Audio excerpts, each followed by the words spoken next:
Sumi and I have a very, very long, we go a long time back. And Sumi, I won't get into the details of how long and when and etc. because it's not relevant here. But Sumi is a wonderful person. She's done some fantastic work, and she is going to talk about what does confident leadership address.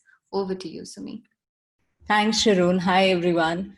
Um, a very good afternoon to all of you, and thank you so much for some great conversation on what is happening around us and how really that is changing the whole setup around us.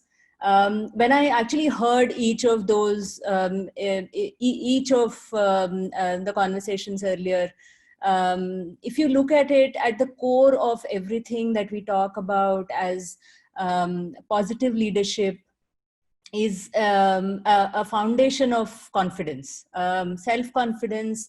A self-assured leader is the foundation stone for being able to demonstrate vulnerability, build trust, have openness towards media.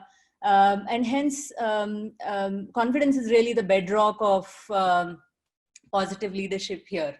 And what it addresses is actually a faith and self-belief in the end vision that the leader has imagined, the overall vision. And when I say vision here, it's not about an exact view of what is going to be achieved and how it's going to be achieved in the current context, as we clearly know, and we have spoken about it, that many times we don't have the answers, but a belief in oneself and a confidence in our ability to learn, evolve, and our while being true to our value system, being able to achieve peace, get out of this existential crisis, whether it be on the health side, financial side, or overall sociological impact that this is having. That belief is rooted very strongly in a person's self-confidence. And that is the leader that who can inspire, who can motivate the team around them and take them towards that end objective. From a perspective of confidence in one's own approach, one's own thought, and one's own abilities, when I was hearing Esther, I was thinking, how would it have been when Gandhiji started the non-cooperation movement? While the whole country, and there were multiple other freedom fighters who were taking a totally different route.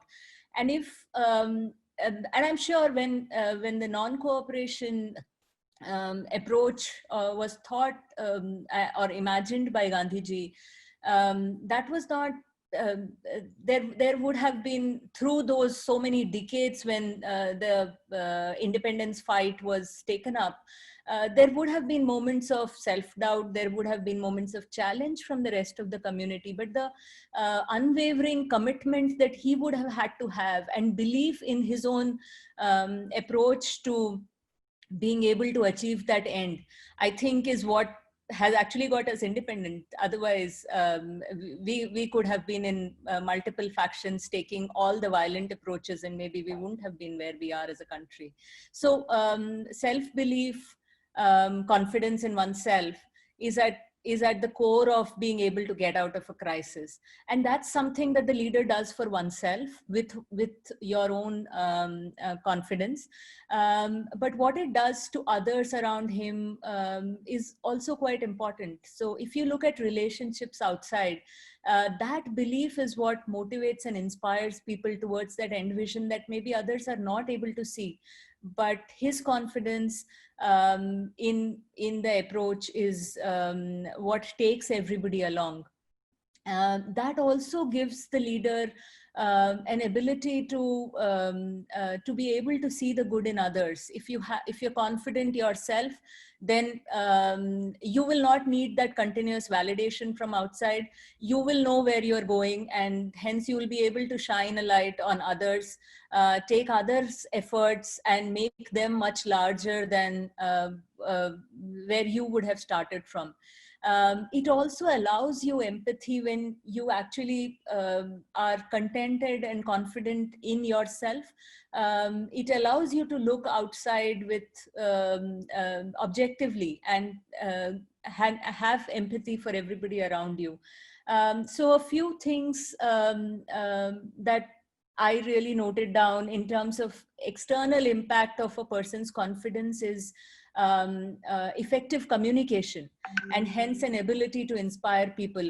A lack of confidence while you are really showing the path to people obviously is not something which takes people along. Your own security and hence making others very relevant, your ability to handle conflicts, your ability to take feedback, and finally your ability to be vulnerable and asking for help are all things that emanate from a core sense of self-confidence. And like I said earlier, self-confidence not in your ability for success, but in your ability to be able to handle and define and evolve and learn as you go along and achieve what you want to. So that's really what I wanted to share. Sharon, back to you. Thank you, Sumi. Very grounded, very, very peaceful, just listening to what you had to say. Nothing chaotic there, no wars to wage, but thank you. Very insightful.